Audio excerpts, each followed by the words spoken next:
Hello everyone, Radhe Radhe सभी को। तो अब तक मेरा टोटल 5 किलो वेट लॉस हो गया है।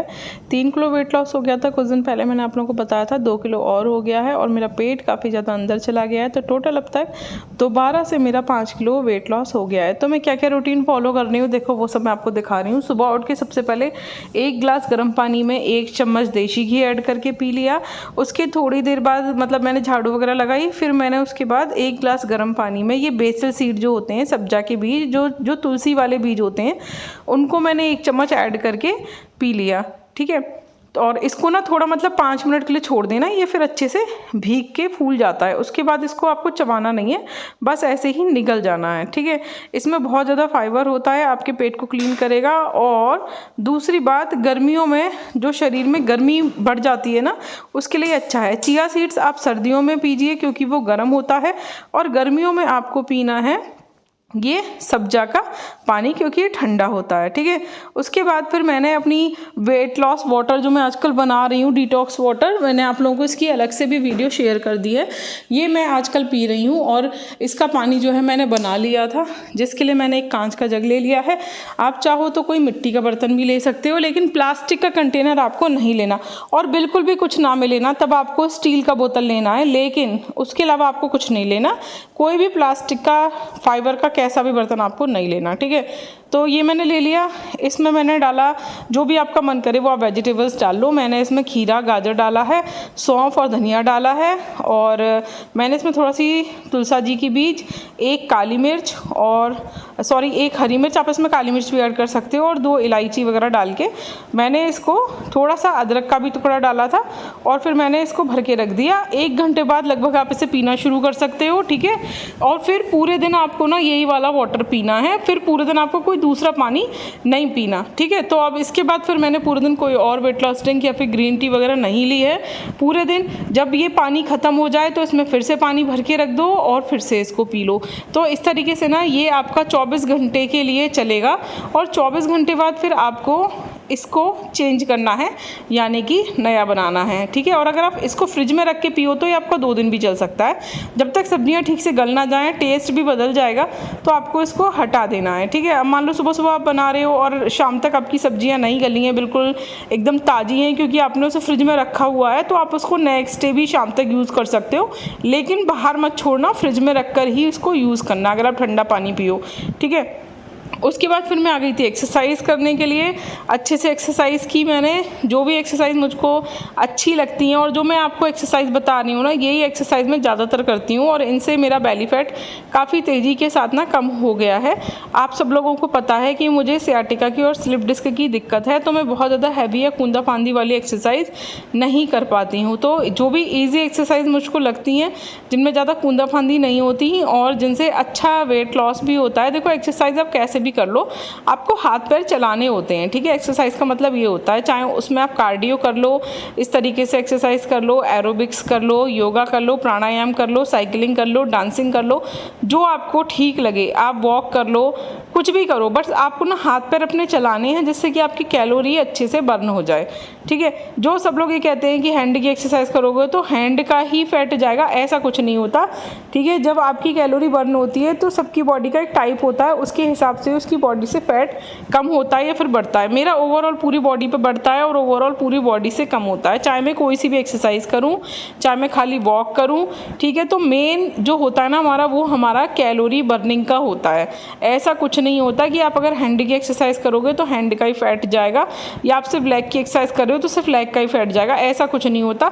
ओवरऑल हमारा क्या होता है कि जो हमारा फैट लटकने लग जाता है ना, उसको हमको थोड़ा अपनी स्किन को टाइटन अप करने के लिए एक्सरसाइज की जाती है। तो जिस एरिया पे आप ज़्यादा एक्सरसाइज करोगे वहाँ से वो ज़्यादा टाइट हो जाएगी, वहाँ की स्किन लटकेगी कम। ठीक है, ये एक्सरसाइज का मेन रोल होता है, लेकिन सिर्फ उस पार्ट की एक्सरसाइज करने से वहाँ का टोटली फैट चला जाएगा, ऐसा कुछ नहीं होता कि बाकी की बॉडी का नहीं जाएगा। पूरी बॉडी से एक साथ फैट जाता है और एक साथ ही बढ़ता है। ठीक है, बस हम जिस पार्ट की एक्सरसाइज ज़्यादा करते हैं वहाँ की मसल्स ज़्यादा टाइटन अप हो जाती हैं, और जिनकी ढीली मसल्स होती हैं उसके लिए कहा जाता है कि आपको उस पार्ट की एक्सरसाइज ज़्यादा करनी है, जिससे कि उस पार्ट की जो है आपकी मसल्स वो टाइट हो जाएं और ढीली जो होकर लटक रही है ना, वो सब कुछ ख़त्म हो जाए। ठीक है, तो मेरे को तो जो जो एक्सरसाइज अच्छी लगती हैं, जो भी याद आती हैं ना, मैं वो कर लेती हूँ। और मैं एक्सरसाइज करते वक्त बहुत ज़्यादा बोर होती हूँ तो या तो मैं गाने चला लेती हूँ या फिर मैं टीवी पे कुछ लगा लेती हूँ और फिर मैं एक्सरसाइज करती जाती हूँ। ठीक है, डेली आधे घंटे की वॉक और आधे घंटे की एक्सरसाइज बहुत ज़्यादा ज़रूरी है।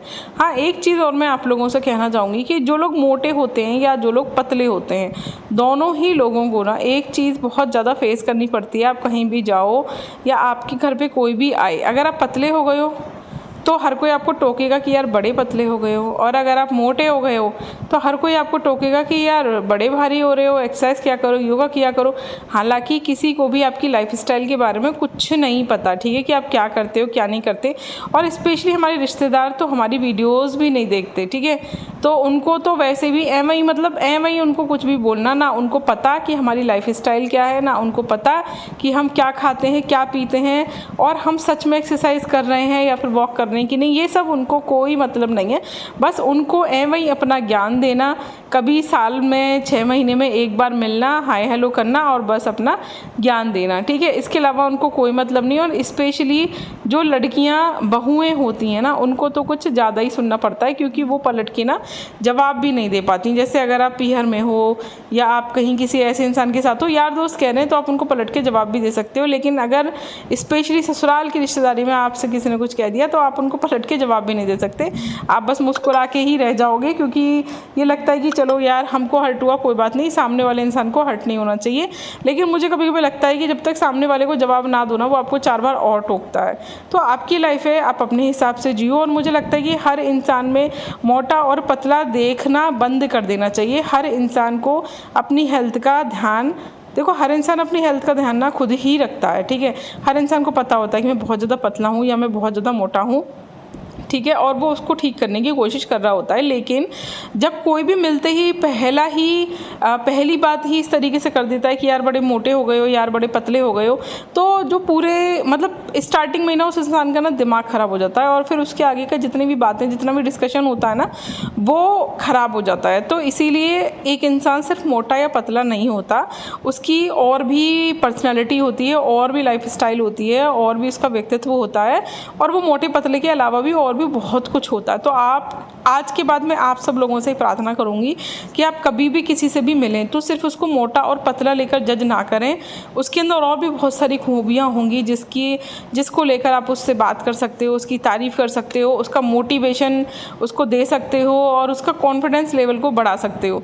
लेकिन मैंने देखा है अपने समाज में, आसपास, मेरे आसपास हर कोई, चाहे वो घर का हो या बाहर का हो, किसी के पास कोई और बात ही नहीं होती इस बात को लेने के अलावा कि भैया वो मोटा है कि वो पतला है। मैं तो अब थक चुकी हूँ और मैं अब इन सब बातों में नहीं पड़ती, ना मैं किसी को उसके मोटे या पतले होने पर जज करती। देखो सबका मेटाबॉलिज्म अलग है, सबकी बॉडी में प्रॉब्लम्स अलग हैं। हाँ, अगर कोई आपको अपनी परेशानी बता रहा है तो उसकी परेशानी को दूर करना आपका फ़र्ज़ है, अगर आपको नॉलेज है उस बारे में, ठीक है। लेकिन सिर्फ ये जज करना कि वो मोटा है तो वो ज़रूर बहुत ज़्यादा खाता होगा ठूस ठूस के, तो ऐसा कुछ नहीं होता। मैंने ज़्यादातर मोटे लोगों को कम खाते हुए और पतले लोगों को ज़्यादा खाते हुए देखा है। तो अगर कोई इंसान पतला है ना, तो हो सकता है कि वो ठूस ठूस के खाता हो, बट वो फिर भी मोटा नहीं हो पा रहा, उसकी बॉडी के अंदर की जो भी प्रोसेस है उसकी वजह से। और जो मोटे लोग हैं वो कभी कभी बहुत कम खाते हैं, उसके बाद भी वो बहुत ज़्यादा मोटे होते हैं, क्योंकि उनकी बॉडी का जो प्रोसेस होता है ना वो अलग होता है, ठीक है। तो हम सिर्फ ये सोच लेते हैं कि मोटा इंसान है तो ठूस ठूस के खाता होगा, ऐसा बिल्कुल नहीं होता, ठीक है।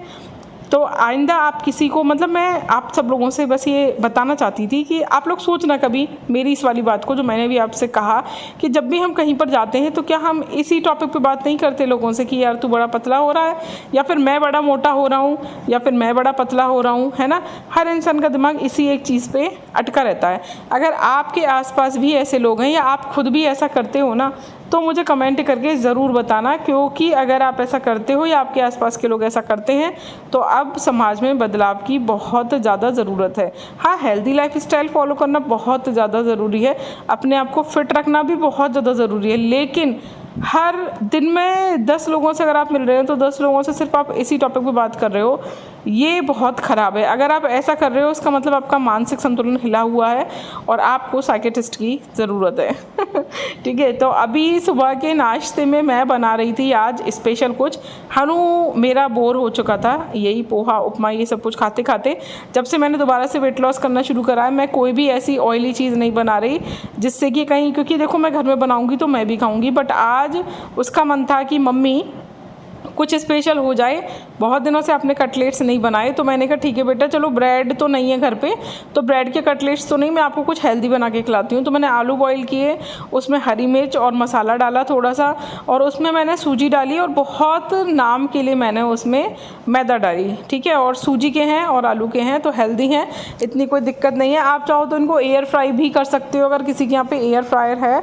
ठीक है, लेकिन वो मज़ा नहीं आता एयर फ्रायर में। अगर आप थोड़ा ऑयल बॉयल डाल के उसे थोड़ा ग्रीस करके रखोगे ना एयर फ्रायर में तो मज़ा आएगा, लेकिन ऐसी चीज़ों में अगर बिल्कुल भी ऑयल ना हो ना तो टेस्ट ही नहीं आता। आप कभी भी ट्राई करके देखना कि ऑयल के साथ चीज़ों को बना के और बिना ऑयल के साथ। मैं बहुत ट्राई कर चुकी हूँ बहुत सारी चीज़ों को, लेकिन बिल्कुल भी टेस्ट नहीं होता। तो थोड़ा सा ऑयल लगा लो, ज़्यादा ऑयल मत करो, हल्के ऑयल में फ्राई कर लो, बहुत ज़्यादा डीप फ्राई मत करो, शैलो फ्राई कर लो। ठीक है, तो इस तरीके से आपको ना फिर ये अच्छे से मैश कर लेना है। और आप चाहो तो इसमें हल्का सा पानी ऐड कर सकते हो अगर आपको लगे कि ये ज़्यादा, अगर आपने बाई चांस आपसे सूजी ज़्यादा डल गई है तो आप हल्का फुल्का पानी इसमें ऐड कर सकते हो। और फिर इसको ना इस तरीके से गूँथ के, एक आटे की तरह से गूँथ के 15-20 मिनट के लिए, आधे घंटे के लिए ढककर रख देना, जिससे कि जो हमारी सूजी है ना वो अच्छे से फूल जाएगी। और फिर इसको 15-20 मिनट के बाद जब आप खोलोगे तो उसको एक बार फिर से गूँथना अच्छे से। ठीक है, तो देखो एक कटलेट तो ये हो गया लंबा वाला, और दूसरा कटलेट देखो ऐसे बनता है कि आपको इसको लेना है, हाथ में गोल गोल करना है और फिर फिंगर से उसके अंदर एक छेद कर देना है। जैसे मार्केट में मिलते हैं ना कटलेट्स, इसी तरीके के रेडीमेड मिलते हैं, बस उनको फ्राई करना होता है सब कुछ बने हुए। तो ये बच्चों को ना ये रिंग वाले कटलेट बड़े पसंद आते हैं। तो आप लोगों को ना कैसे पसंद है? मैं तो चौकोर भी बना चुकी हूँ, टिक्की वाले भी बना चुकी हूँ, लंबे भी, और इस तरीके से रिंग फिंगर भी, रिंग वाले कटलेट भी बना चुकी हूँ। तो यहाँ सबने बोला कि नहीं रिंग वाले बनाओ, तो मैंने रिंग वाले बना दिए। और हनु और इसके पापा तो इतने ज़्यादा खुश हो गए थे। देखो एक ये इस तरीके से बनते हैं लंबे लंबे। ठीक है, मैंने आपको दोनों बता दिए, बट मैंने बनाए ना रिंग वाले ही थे, तो बना दिए थे ये अच्छे से। और उसके बाद इन लोगों के लिए मैंने चाय बना दी थी सुबह सुबह, और इतने क्रंची इतने टेस्टी बने थे कि हनु कह रहा था मम्मी इसको तो आप बनाते रहा करो, मेरे को तो मज़ा ही आ गया, आज आपने मेरा दिल खुश कर दिया। बहुत दिन बाद आपने आज कुछ मेरे मनपसंद बनाया है, क्योंकि देखो बच्चों को ना इन सब चीज़ों की बहुत ज़्यादा क्रेविंग होती हैं। तो देखो ये कुछ इस तरीके से आपको दोनों तरफ से ना लाल लाल सेक लेने हैं। ठीक है, उसके बाद फिर इसको सॉस से, चटनी से, आप कैसे भी ना सर्व कर सकते हो। मेरे घर में ना ऐसी चीज़ें सबको बहुत ज़्यादा पसंद है, चाहे कोई कितना भी बीमार हो या कुछ भी हो। बट मैं ना नहीं बनाती ऐसी चीज़ें, कम बनाती हूँ वेट लॉस की वजह से, क्योंकि इनमें कैलोरी थोड़ी ज़्यादा होती है। तो अब अगर आप घर में ऐसी चीज़ों को बनाओ तो लिमिट से खाना, कंट्रोल खाना, ओवरलोड मत कर लेना टेस्ट के चक्कर में कि ज़्यादा कर लो। उसके बाद दोपहर के लंच में ना मैंने सांभर बनाया था, आलू की पिट्ठी फ्राई कर ली थी, और मैंने ना डोसा बनाया था। तो डोसे का बैटर मैंने एक रात पहले ही भिगो के रख दिया था दाल का, सुबह उठ के मैंने उसको पीस के रख दिया, तो वो दोपहर तक अच्छे से फर्मेंटेड हो गया था। क्योंकि अब गर्मियाँ चल रही हैं तो इन लोगों को मैंने आलू डाल के बनाया था, क्योंकि इन लोगों को आलू बहुत ज़्यादा पसंद है। और मैंने बनाया था अपने उसमें गाजर ग्रेट करके। ठीक है, और रात का जो था ना मेरा डिनर, वो मैं बहुत हल्का खा रही हूँ आजकल। जैसे मैं भेलपूरी खा रही हूँ, या फिर मैं दलिया खिचड़ी खा रही हूँ, या फिर मैं खा रही हूँ पोहा या फिर उपमा। तो आज मैंने उपमा बना लिया था रात को। और क्योंकि उपमा ना पहले मेरा बेटा नहीं खाता था, मेरे हस्बैंड भी नहीं खाते थे, बट अब वो लोग खा लेते हैं। तो अब यार बार बार ना दिन में और भी बहुत सारे काम होते हैं, तो बार बार सबके लिए अलग अलग बनाना कि अपने लिए कुछ और बनाएं और उनके लिए कुछ और बनाएं, ये सब कुछ पॉसिबल नहीं होता। तो मैं जो अपने लिए बनाती हूँ वही उन लोगों के लिए बनाती हूँ। या फिर अगर कुछ बच जाता है दोपहर का, जैसे कि कुछ बच गया, तो उसको हम एडजस्ट कर लेते हैं। ठीक है, तो ये जो मैंने इसका डोसे का बैटर बनाया था ना, ये बच गया था, तो इसका मैंने ढोकला बनाया था, वो आपको नेक्स्ट ब्लॉग में देखने को मिलेगा। ब्लॉग कैसा लगा है ज़रूर बताना।